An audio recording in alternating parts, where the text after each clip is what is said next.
I'll go ahead and see. Go ahead and get going. Uh, Hope everybody's doing well.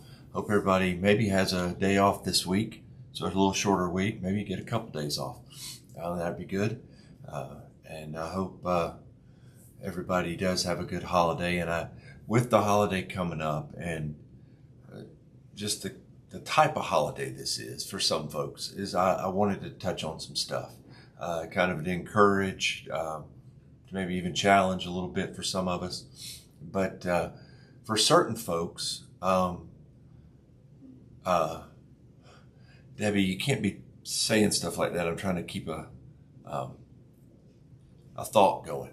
But so for some of us, holidays like the 4th of July are geared more towards the good time than maybe the remembering of the reason for the holiday.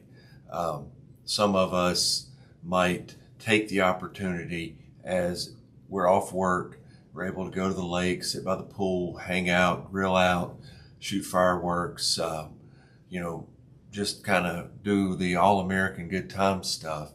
And that has, in the past, always meant overindulging in things, whether it's drinking too much, using drugs, partying, womanizing or manonizing, I guess. Either way you go there. But it just doesn't really go well. And so now as we're trying to pursue sobriety, pursue a life following Jesus and live differently, how do we handle these types of holidays? And they can be very challenging, especially if you're new at this and this is maybe your first 4th of July or your first summer that you're not drinking or using or doing all those things, and you've incorporated the using with the activity, and you can't see how to do one without the other. Like, how do I go to a cookout with my friends at the lake and not get tanked? Or how do I, and you fill in the blanks. And so then sometimes our default mode is I'm not going to do anything, and which is maybe a little overprotective. And sometimes if we're new at this, that might be our best play. It's just stay away. But if you're moving along and it still is a challenge, and it can be, I just wanted to throw a few things out there. And one of them is, I guess maybe the biggest one, is to remember you're not in this alone. So you might feel isolated and that you can't talk to someone about this, but you can. There's people that are logged in right now watching, and you can talk to any of these folks. You can reach out to me. You can reach out to Kara. You've got people around you that you can reach out to if you are kind of struggling navigating this. Now, the problem is our pride's sort of selfishness. Sometimes we don't want to reach out because we're embarrassed. We think it's weak. I argue it's the strongest thing you can do and the bravest thing you can do in those times is to reach out. So remember, you're not alone. And then the other thing, as we're moving into these situations, is to be very honest with yourself and to have that conversation with yourself as what's going on. As I walk into this situation, or I go to this party, or I go to this cookout, or I go hang out at the pool, what am I going to run into that's going to be a problem potentially for me? Are there certain people that might be there? And if so, how am I going to navigate that? Am I going to just say, oh, I'm out? Or are you going to distance yourself? How do you process that? If you get somewhere and you go over to put ice in your cup to get an iced tea or whatever, or lemonade, and you open a cooler and it's full of beers and things that are just problems for you, or if you walk over towards where they're throwing cornhole and there's a smell in the air that sort of sends you to a certain, stirs certain things. How do you process those things? What do you do? And a lot of this, Kara and I were at something just the other weekend, and I just went over to get a couple waters for us, and the cooler that I opened was just full of beer, ice, and liquor, and those are used to be my favorite food groups, and so it can be a challenge on what do you do and how do you process the emotion and the thought and the feeling and the sensation that sort of swells in those things. So we have to kind of be sort of planning for possible challenges. So now we're back to that kind of ongoing inventory or checklist that we're running in our minds, I hope, often throughout the day.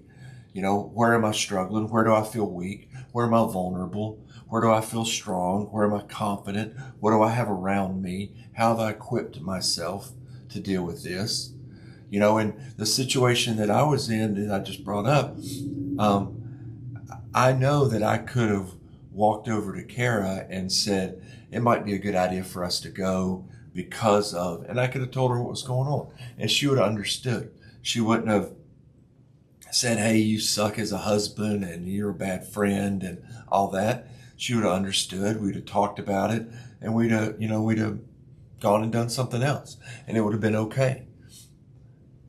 As it happened, I went into it knowing that I was probably going to be there, and kind of had my mind right going into it, and it makes those things a lot easier, because you can't get around some of this stuff. It's there. It's around. I mean, you go anywhere, and there it is sometimes.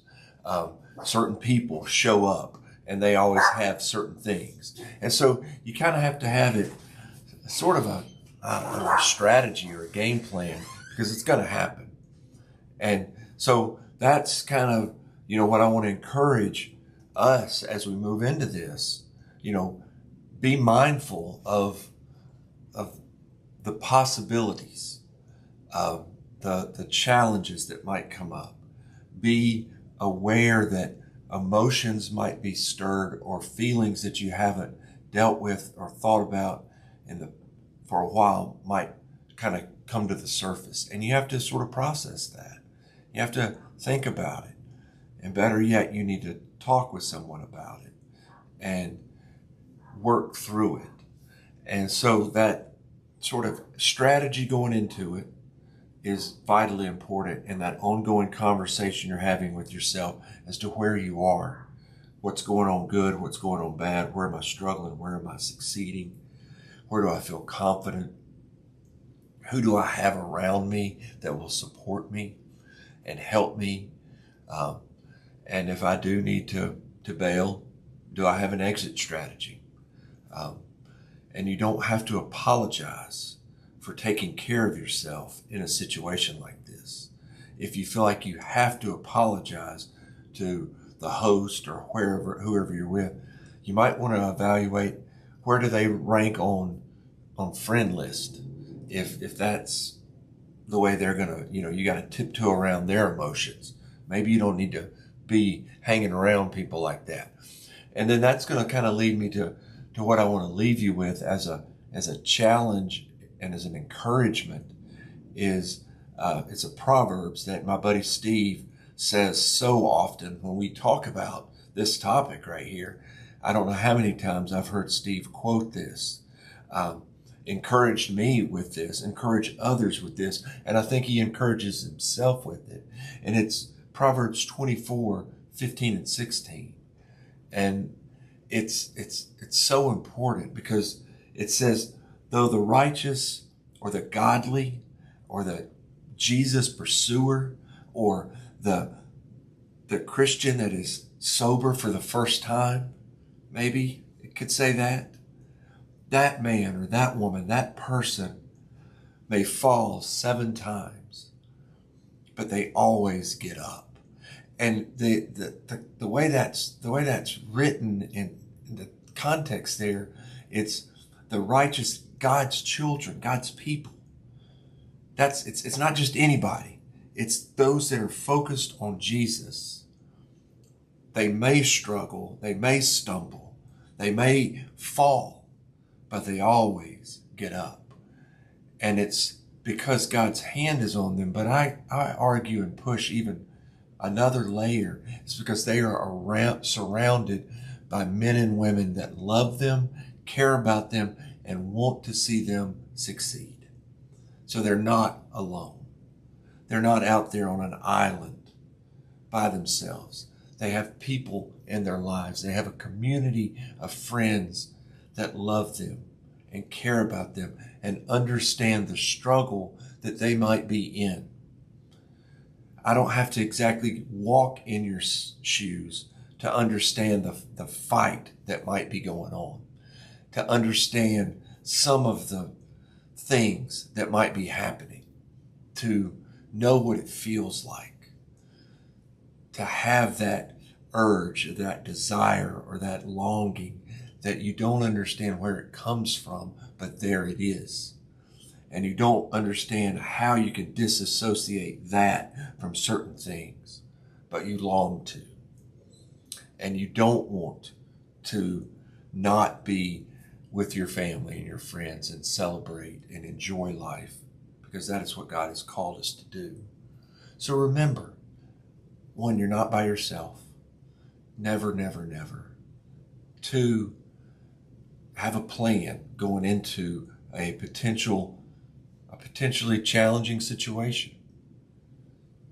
Have that inventory, that conversation rolling in your mind to know where you are, to know what things might send you certain ways, certain people, certain contexts, certain things, certain sights, smells, sounds. Be aware, be ready, have a plan, and have the understanding that if something does go wrong, you're not alone. You get back up, and there's people around you that are going to catch you, help you, and hold you, if that is the case. Proverbs 24:15-16. Let that stick with you this week. If you're struggling, if you have messed up, and that can be something big, it can be something small, but the righteous person, the godly person, the pursuer of Jesus, the sober person, the clean person, the person in recovery pursuing Jesus, may stumble, may fall, but gets up every time, because they're not alone, and God's hand is on them. And that's you, that's me. So let's hang on to that. Let's go have a great rest of our week. If you're out our way, we're not getting together tomorrow night for OCE recovery at one church. We're taking the holiday week off just to rest and hang out. If you need something, reach out. We'll be around on Sunday. We'll pick up everything as normal next week, and have a happy 4th of July. We live in a great country where we can do some great things, and it's pretty cool to be free. So let's remember that. But let's focus on taking care of ourselves, making good decisions, remembering we're not alone. And Proverbs 24:15-16. If you stumble, you'll get back up because God's hand is on you. Love you, folks. Have a great one. Take it easy.